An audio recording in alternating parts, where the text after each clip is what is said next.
আসসালামু আলাইকুম। আপনি জানেন কি মাত্র কয়েকটা সেদ্ধ আলু আর ২টা ডিম দিয়ে এত মজার নাস্তা বানানো যায়? একদম সস্তা এবং হাতের কাছে থাকা সামান্য কিছু মশলায় এই মজার নাস্তাটা বানানো যায়। বিকেলের চায়ের সাথে এই নাস্তাটা খেতে যেমন দারুণ লাগবে, তেমনি এই নাস্তাটা বানিয়ে বাচ্চাদের টিফিনে দিলে 100% গ্যারান্টি টিফিন বক্স খালি আসবে। তো চলেন আজকের মূল রেসিপিটি শুরু করি। নাস্তাটা বানানোর জন্য প্রথমে আমি 3টা পেঁয়াজ কেটে একদম বেরেস্তা করে নিচ্ছি। তারপরে এখানে নিয়েছি বেশ কিছু সেদ্ধ করা আলু আর 2টা সেদ্ধ ডিম। এখন এখানে একটা গ্রেটার নিয়ে নিচ্ছি, গ্রেটার দিয়ে আলুগুলো গ্রেট করে নিব। এতে হবে কি, আলুগুলোর মধ্যে দানা দানা ভাব একদমই থাকবে না, আর নাস্তাগুলো বানানোর সময় নাস্তাগুলো ফেটে যাবে না বা ভেঙে যাবে না।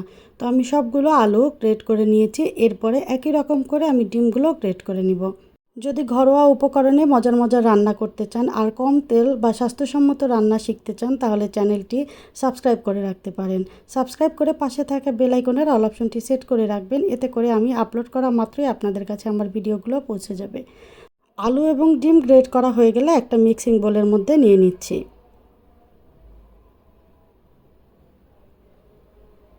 এরপরে এখানে এখন আমি দিয়ে দিচ্ছি আগে থেকে বেরেস্তা করে রাখা পেঁয়াজ, দিয়ে দিচ্ছি পরিমাণ মতো কাঁচামরিচ কুচি। ঝাল যে যেরকমভাবে খেতে পছন্দ করেন সেভাবে অ্যাড করে দিবেন। দিয়ে দিচ্ছি ধনিয়া পাতা কুচি। এরপরে দিয়ে দিচ্ছি স্বাদ মতো লবণ। 1 চা চামচ দিচ্ছি লাল মরিচের গুঁড়া। 1 চা চামচ দিচ্ছি হলুদের গুঁড়া, এতে কালারটা খুব সুন্দর হবে। এরপরে 2 চা চামচ দিয়ে দিচ্ছি কাবাব মশলা।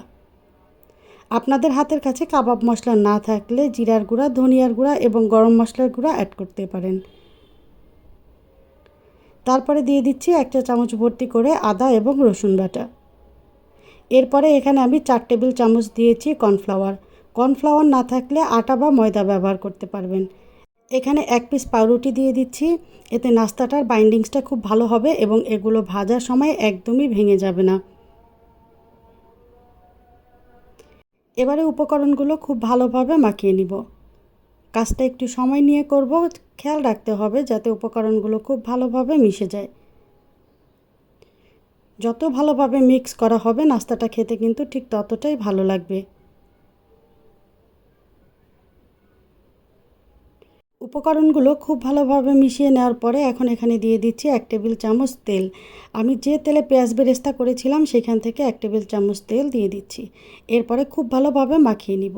একদম শেষে তেলটা দিলে হবে কি, এগুলো শেপ দেওয়ার সময় হাতে লেগে যাবে না। হাতটা খুব ভালোভাবে ধুয়ে পরিষ্কার করে একদম শুকনো হাতে মিশ্রণ থেকে পরিমাণ মতো মিশ্রণ নিয়ে 2 হাতের তালু দিয়ে চেপে নাস্তার শেপটা দিয়ে দিলাম। তো আমি এক এক করে সবগুলো নাস্তা আগে থেকে রেডি করে নিব। তো এখানে আমার নাস্তাগুলো রেডি করা হয়ে গিয়েছে। এরপরে এখানে আমি একটা ব্যাটার রেডি করে নিব। এখানে নিয়েছি হাফ কাপ রেগুলার আটা, খুব সামান্য লবণ দিয়ে দিচ্ছি আর দিয়ে দিচ্ছি একদম নর্মাল পানি। এরপরে সব কিছু খুব ভালোভাবে মিশিয়ে নিব। ব্যাটারের ঘনত্বটা ঠিক কেমন হবে একটু খেয়াল করলেই বুঝতে পারবেন। তো এখানে আমার ব্যাটারটা রেডি করা হয়ে গিয়েছে। এরপরে চলে এলাম চুলায়। একটা কড়াইতে পর্যাপ্ত তেল দিয়ে ভালোভাবে গরম করে নিয়েছি। এরপরে চুলার আঁচটাকে লো টু মিডিয়ামের মাঝামাঝি রাখবো। এখন একটা একটা করে নাস্তা ব্যাটারের মধ্যে ডুবিয়ে তারপরে তেলের মধ্যে দিয়ে দিচ্ছি। খুব বেশি আছে কিন্তু নাস্তাগুলো ভাজা যাবে না, তাহলে একদম পুড়ে যাবে আর সুন্দর কালার আসবে না। যেহেতু উপকরণগুলো সব কিছুই আগে সিদ্ধ করে নেওয়া, নাস্তাটা ভাজতে খুব একটা সময় লাগবে না। লো টু মিডিয়াম আছে 6 থেকে 7 মিনিট ভেজে নিলেই হয়ে যাবে। এই 6 থেকে 7 মিনিট সময়ের মধ্যে আমি 3 থেকে 4 বার নাস্তাগুলো উল্টে পাল্টে দিয়েছি। খুব সুন্দর একটা গোল্ডেন ব্রাউন কালার আসলেই নাস্তাগুলো তুলে নিব। দেখেন এখানে আমার নাস্তাগুলো খুব সুন্দর করে ভাজা হয়ে গিয়েছে, দারুণ একটা কালার এসেছে। ঠিক একই রকম করে আমি বাকি নাস্তাগুলোও ভেজে নিব। নাস্তাটা তৈরি করা যেমন খুব সহজ, তেমনি এটা খেতে ভীষণ রকমের মজা। আশা করি রেসিপিটি ভালো লেগেছে। ভালো লাগলে লাইক, কমেন্ট এবং শেয়ার করে রাখার অনুরোধ থাকবে।